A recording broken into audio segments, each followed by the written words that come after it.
What's your name? I'm Grant Garnish. Okay. Grant, what three things in particular caught your attention in Mike's presentation? Well, I think that honestly, the biggest thing that caught my attention was the sense of freedom that he has with his work. One of the points he brought up several times was that he had basically total control over everything that he sent out. He did all of his own recording, and from what it sounded like, his own writing and editing, which I think is really interesting. I'm not sure if it's something that I would necessarily want to do, but it's definitely like a very freeing profession if that's what you want to go for. Another thing that really hit me was the amount of danger that he was in simply for being a journalist.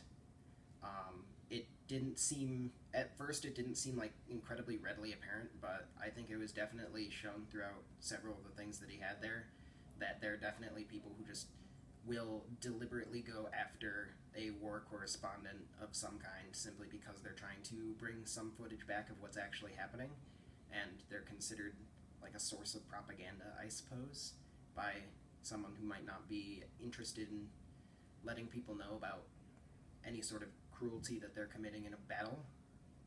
And I think, and even like some of the more general footage, like when he was reporting from a fort that was under attack, it was just kind of readily apparent in the back of my mind, like he could get shot in the face at pretty much any moment by complete sheer randomness, just like because of how combat works. Because he's just some dude with a camera. Right. Um, Do you feel that the information gathered and published by correspondents in the field of war are important to the American media consumer?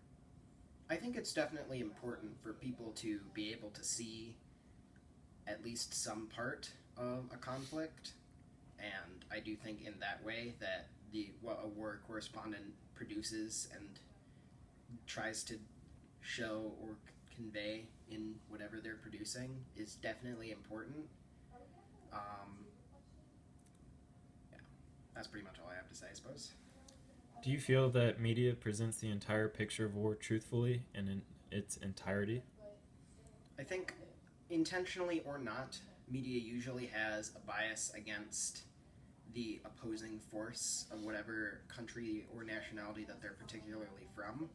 And while some of that is just natural, obviously, most of an opposing side isn't just going to be like, oh, yeah, sure, you can show our side of the story with a journalist that might be a spy. Like, it definitely makes sense that they aren't going to be able to capture the full story.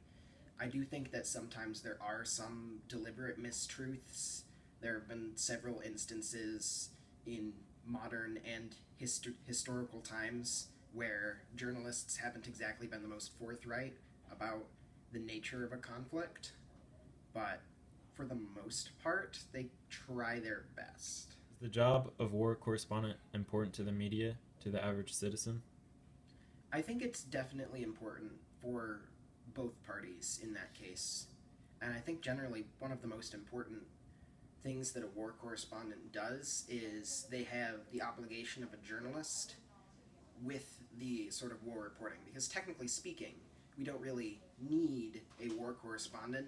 The military has their own PR representatives, and they can definitely make their own statements on it.